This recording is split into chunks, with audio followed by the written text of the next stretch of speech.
Before we proceed to our discussion, let's have a short game. As you can see, we have a number here. So, you are going to arrange the number into a proper sequence. Understand? Okay.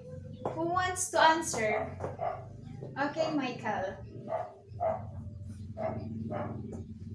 Do you think Michael is arrange the number in a proper sequence? Very good. I will show you a picture. What do you see in the picture, class?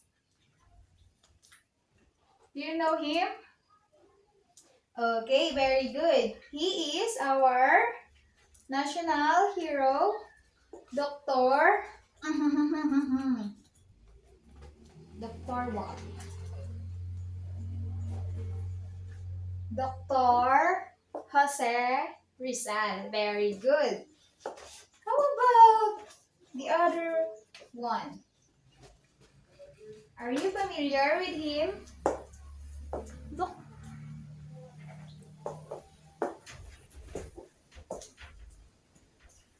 what about him? Are you familiar with the person in the picture? Okay, he is Jose F. Lacaba. So today we are going to read the information about the life and works of Jose F. Lacaba, and after that you are going to recall the information or the events. Okay, let's first this.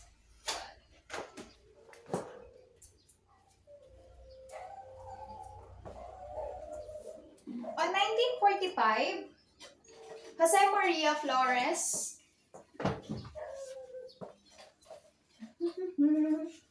la la la la. Wait.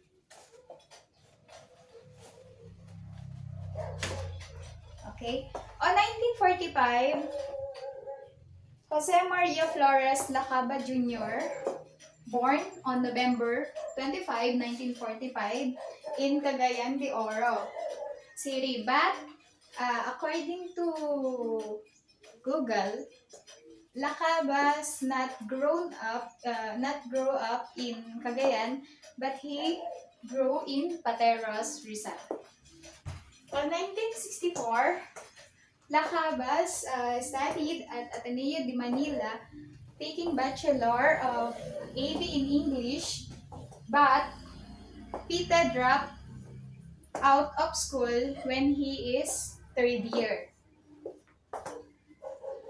On 1965, Piti Lacaba joined the Philippine Free Press, working as a copy editor and proofreader, that later on he became a staff writer, editor in the magazine's Filipino edition.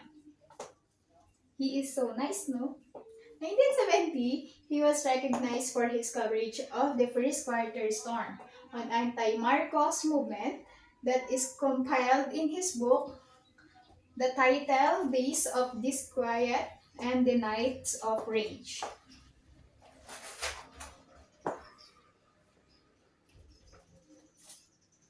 On 1972, President Ferdinand Marcos Sr. declared the martial law in the Philippines. Then Lacaba are going to arrest and tortured by the military.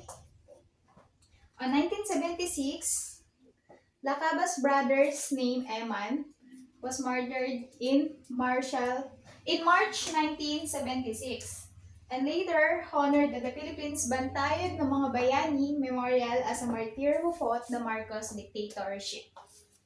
On 1980, Lacaba's screenplay Jaguar competed at the Cannes International Film Festival. Cannes International Film Festival found in, I think this is found in France. In 1982, published his books entitled Days of Diskettes, Nights, and the Nights of Range, who wrote on 1970, and his controversial poems Prometheus Unbound. On 1984, his works Bayan Ko, Kapit sa Patalim, competed in 1984. The third one is year 1989. The Aura Pro Nobis was screened out of competition in 1989, where Ricky Lee co-wrote Jaguar with Lacaba. 1999 was decorated as one of the 100 bayani ng sining. The last is on year 2008, Lacabas received a Lifetime Achievement Academic, wherein these achievements has defined the big contributions in our country. Okay, have you understand our lessons, students? Okay, Ma'am Rika are giving you an activity. So based on our discussion, what does Jose F. Lacaba known for? He was known as Pete Lacaba. Then what his full name? It was Jose Maria Flores F. Lacaba Jr. Then when he was born on November 25, 1945. Then who was his brother that we mentioned earlier? It was Eman Lacaba, that was murdered during the 1972 era of martial law. So what does year Lacaba receive his Lifetime Achievement Award? Yes, it was in 2008. So who is the president that declared the martial law? It was the late President Ferdinand E. Marcos. So what book did he publish in 1982? It was the book of Days of Disquit and Night of Ranges. Do you think Lacaba is a great writer during his time? Why? How can you say so? Very good. So based on what we discussed, bring out your paper and answer the following. So for the direction, you are going to arrange the following into its proper sequence.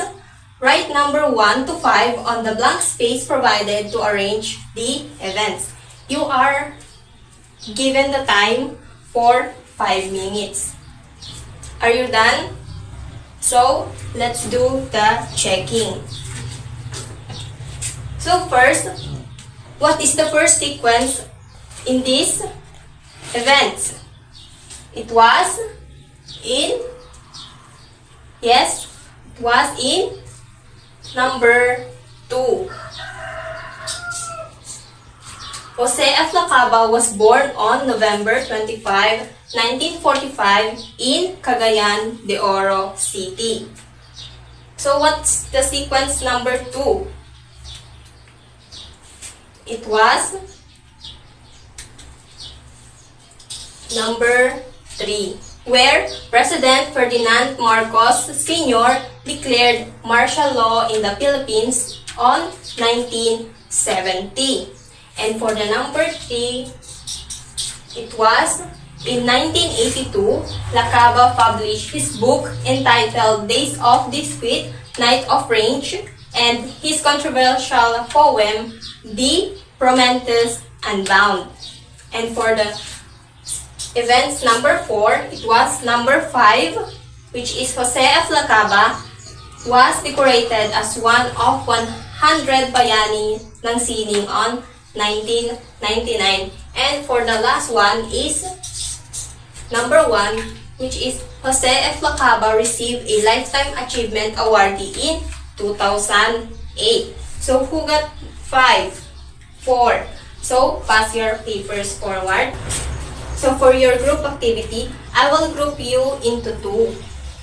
So for the group 1, you will going to create a timeline of Lacaba's life and works during his time. So for the group 2, you are going to reflect on what you have learned today on what Lacaba life events and works.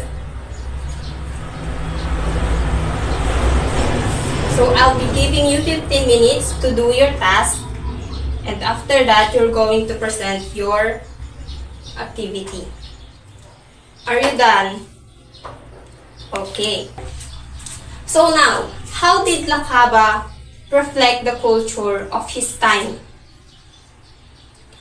Nice. So why it is significant to study the life of an author? Very good. It is significant because it provides or it allows us to connect the dots during the past events or the history. So now, based on our discussion or based on our lesson, how did Lacaba personal experiences influence the literary works? Very good. His personal experiences influence his literary works where it provides some events in the past which connects to the future.